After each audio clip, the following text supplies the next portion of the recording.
The Philadelphia 76ers are on the second of back-to-backs. They're coming off a blowout, well, not a blowout, but a comfortable wire-to-wire win against the Lakers last night. They won that game by 14.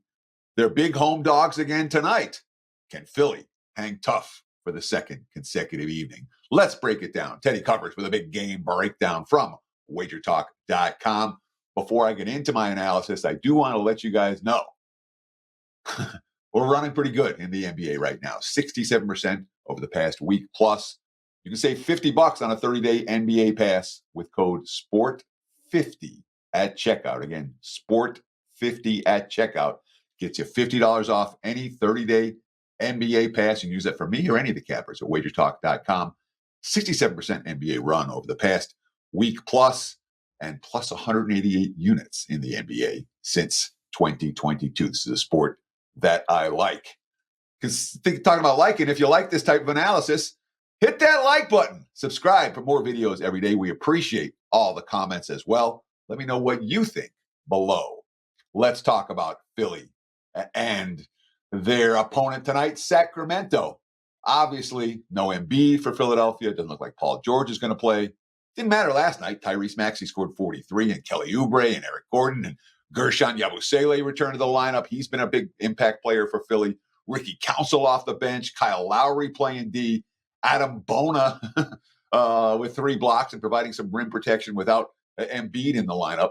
Nobody played 40 minutes. Only Maxey and Oubre played 35. So they're in pretty good shape for the second of back-to-back. And Nick Nurse just keeps finding ways, man. Philly's 3-0 straight up and against the spread the last 3, all as dogs after losing 7 straight.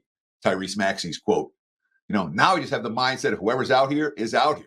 We've got to get out here and play extremely hard, give ourselves a chance to win the game. I know that has to start with me, and I'm okay with that. I'm up for the challenge. Nick Nurse off the win last night. Our defense was great. We forced 22 turnovers. Had our hands all over the place. We're really active. Positive quotes from Philadelphia, despite all the injuries. They played Sacramento tough in Sacramento earlier. They led that game by double digits heading into the fourth. Ended up losing by 6, but covered the point spread. And Sacto's had a lot of problems in Philadelphia. They haven't won in Philly since before COVID. Last 4 trips, 0-4 straight up. 3 of those losses by 20 plus. We all know, well, most of us know, Doug Christie hired just after Christmas.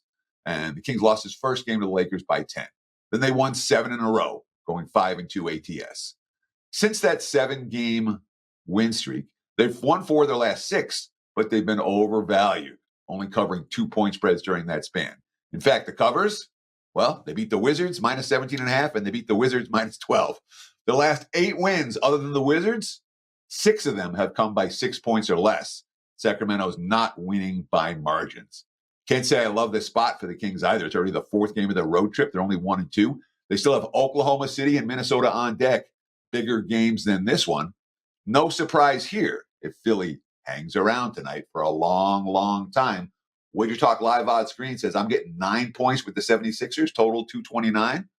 Count me interested in the Philadelphia side in that big plus price range. I think the Sixers will give them a game. So I'm not a guy that blindly plays trends and angles in the NBA. That being said, I'm always interested in team-specific current season trends and angles. And we've got a couple in play for the Suns and Timberwolves tonight. One of them, anti-Phoenix, 9-4 ATS. The other one, anti-Phoenix, 17-5 ATS. Let's talk about it. Break it down. Suns, T-Wolves, Wednesday night, NBA. Looking at the free WagerTalk live odds screen right now, I'm seeing Minnesota. It's a mix to split line right here. There are -1s, -1.5s. The money has come for Phoenix this morning. Some concerns about Naz Reid's ability to play for Minnesota tonight. Naz Reid, player who's moving the point spread, at least a point or two, or half a point or a point at this stage of his career. Total for tonight's game sitting in the 218/218.5 range for this evening. Before I break the game down, I do want to let you know about what's going on right now at WagerTalk.com. First, if you like free picks, if you want detailed analysis like this, hit that like button. Thank you. Subscribe for more videos each and every day. And of course, let me know in the comments if you think I'm right or wrong in my analysis of this ball game. And of course, my NBA is running good right now, guys. 67% run over the last week plus. cashed another right side winner last night with Portland's outright upset by double digits against Milwaukee. Get on board, man. $50 you can save off a 30-day NBA pass. Just use promo code SPORT50. Again, 30-day all access. I'm plus 188 units in the NBA since 2022. I'm riding a 67% run right now. Use promo code SPORT50 and get $50 off a 30-day NBA all access pass. And for those of you who are interested, look, access is immediate. The sooner you buy, the more you save. We've got a Super Bowl to Super Bowl promo. Okay. Just $99. I'm sorry, 1199. So it's $99 and change per month. But it's $99 a month. Every play, every day, Super Bowl to Super Bowl. If you buy today, you'll get more free because it's Super Bowl to Super Bowl all access. Check it out right now on my homepage, wt.buzz/TC. So let's talk about those two trends, those two angles for Phoenix. Phoenix has been a lousy underdog this season. They have not stepped up in class well against good teams. How about 4-9 ATS, their last 13 tries as dogs? Not good for Phoenix. And how about this one? Phoenix is coming off a win. They're coming off a win after barely hanging on to beat the Clippers on Monday. Phoenix off a win, just 5-17-1 against the spreads. They've been bad underdogs, and they've been bad off a victory. Oh, their underdogs are coming off a win tonight. And look, they won versus the Clips, and that's been a rarity. You know, when we talk about beating good teams. It was on a night where their three-pointers were falling. They shot 22 of 47 from three. They were hitting all night. Booker was hitting. Tyus Jones was hitting. Grayson Allen was hitting. Durant was hitting. Royce O'Neal. All those guys hit 3+ three-pointers. And it's hard to beat Phoenix when they've got five guys raining threes. It happens every once in a while. It doesn't happen night in, night out. When we look at who the Suns, let's just talk about Christmas, since they've beaten since Christmas. They beat shorthanded Philly. They beat Atlanta, who's slumping. They beat bottom feeders Washington twice, Charlotte, and Brooklyn. And then the quality win, they beat Detroit, and then last time out, they beat the Clips by 2. This is not a team that's about to flip a switch and get rolling. We got the Jimmy Butler trade rumor still in play. We got the Yusuf Nurkic, Mike Budenholzer conflict still in play. No, I don't want Phoenix tonight. Plain and simple. And, of course, we've got Minnesota coming off a win, but a win in which head coach Chris Finch was furious at the team. 192 over Atlanta. It was a lifeless effort. If you watch the ball game, you know exactly what I'm talking about.